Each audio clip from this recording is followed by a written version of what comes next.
Divya madam, Chanakya sir, happy married life. ಇವರು ಆಶೀರ್ವಾದ ಮಾಡೋದಕ್ಕೆ ಬಂದಿರೋ ಹಾಗಿಲ್ಲ, ಇನ್ನೇನೋ ಮಾಡೋದಕ್ಕೆ ಬಂದಿರೋ ಹಾಗಿದೆ. ಕರೀದೆ ಹೋದ್ರು, ಸಮಯಕ್ಕೆ ಸರಿಯಾಗಿ ಬಂದ್ಯಮ್ಮ. ತುಂಬಾ ಸಂತೋಷ. ನಿನ್ ಕೈಯಾರೆ ನಡಿಬೇಕಾಗಿದ್ ಮದ್ವೆ ಆತುರದಲ್ಲಿ ನಡೆದೋಯ್ತು ನಿತ್ಯ. ದಿವ್ಯಾಗೆ ಮದ್ವೆ ಆಗ್ಬೇಕು ಅಂದ್ಕೊಂಡಿದ್ದೆ, ಆಯ್ತು. ಅದೇ ಹ್ಯಾಪಿ ಆಂಟಿ. ಅಂದ್ಹಾಗೆ ನಿಮಗೊಂದು ವಿಷಯ ಹೇಳಬೇಕು.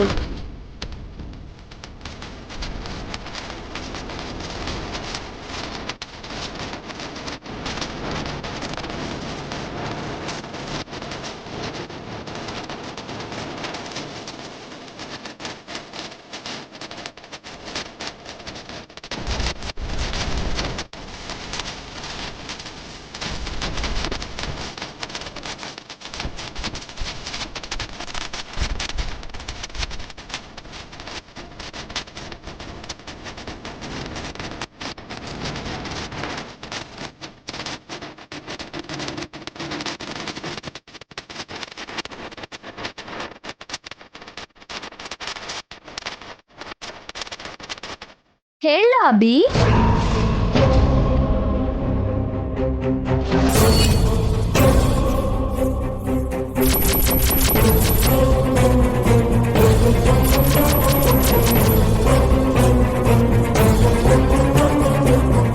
ಏನಮ್ಮ? ಹೇಳ್ಬಿಡ್ಲಾ ಅಭಿ? ಅದೇನು ಅಂತ ಹೇಳು ನಿತ್ಯ. ಬೇಡ ಬಿಡಿ ಆಂಟಿ, ಆಮೇಲೆ ಅಭಿ ಫೀಲ್ ಆಗ್ತಾನೆ ಪಾಪ.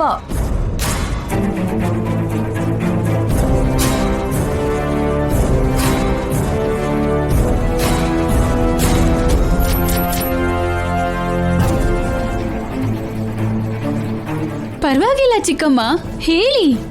ದಿವ್ಯಾನೂ ಕೇಳ್ತಿದ್ದಾಳೆ ಅಭಿ, ಹೇಳ್ಬಿಡ್ತೀನಿ.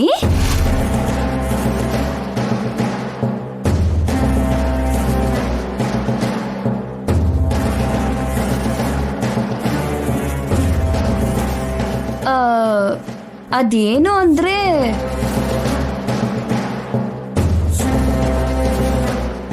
ಅದು ದಿವ್ಯಾಗೆ ಮದ್ವೆ ಆಯ್ತು ಅಲ್ವಾ?